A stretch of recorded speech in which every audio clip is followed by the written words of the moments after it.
Now, sets are based on set theory and are fairly simple constructs. They can hold any number of children and they have an ordering from left to right. This structure can be repeated recursively forever as far as the set is capable of storing itself on the physical network. And of course, as we said before, the primitives can be attached to the set structure. Now, if we take a look at figure 4 here, we'll see that this is the relationship between the referential memory and the static memory. What you can see here is that the referential memory is not shared between processes, and this is fundamental for the security of the TBE. But the static memory is shared across all processes because it doesn't change. There's no security violation. As far as any one of those processes are concerned, they have access to all the files, all the SOA memory that they stored there, and it will remain unaffected no matter what other processes share those SOA resources. Now, if you look at figure 5, you'll see that here's a picture of a set that shares 2 references to one static within the same set. Now, this can happen between agents as well, but in this example it's happening within the same set. And underneath there's a single static memory store. And you can see that happening in figure 6a. Now, BI3 says the taste bit environment process has access to the float, the whole, and the binary primitives. The binary primitive is a non-type primitive that is stored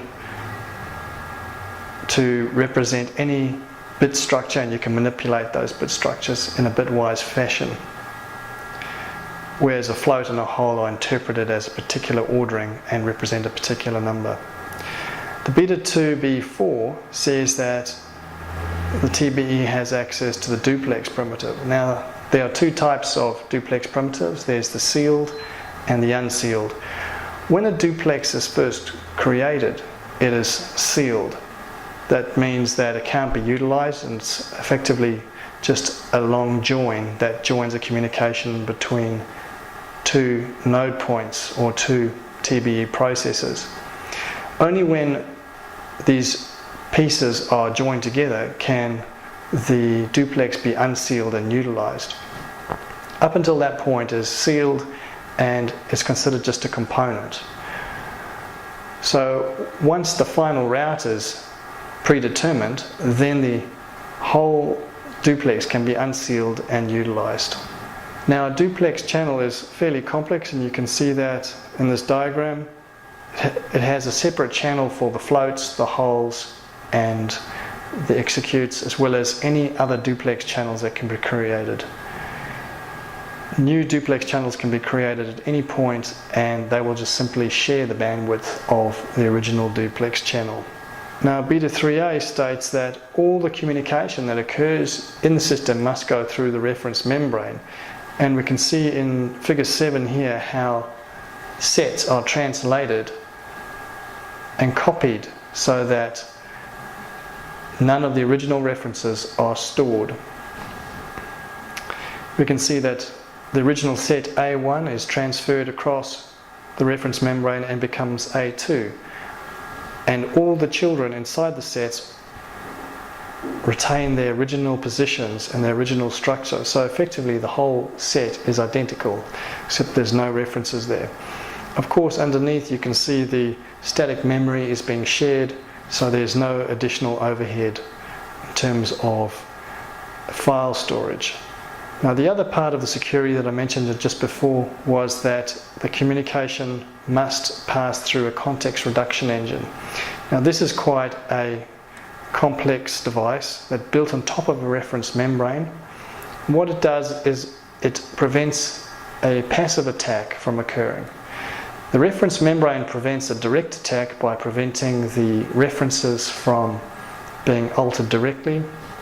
But a passive attack occurs when some of the communication that's coming through the link will be used to cause some kind of malfunction in the target to allow an attacker to gain hold. So the context reduction engine breaks down all the functions that are available into very narrow scoped functions that can be used to reconstruct a limited set of behaviors. Now, the advantage of this is that by limiting the behaviors of the context reduction engine, the development becomes a lot more secure. For example, military developers can be assured that the system remains safe even if they outsource a large chunk of the work to a third-party developer.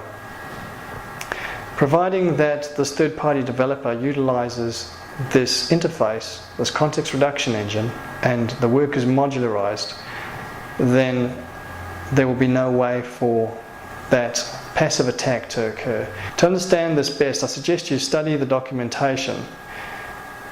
It's one of those factors that can't be eliminated entirely. There always will be some risk here, but by following this methodology, we'll be able to understand the risk that's being presented when we do outsource work, and at least decision makers can decide whether or not to outsource work based on the risk function that's presented there.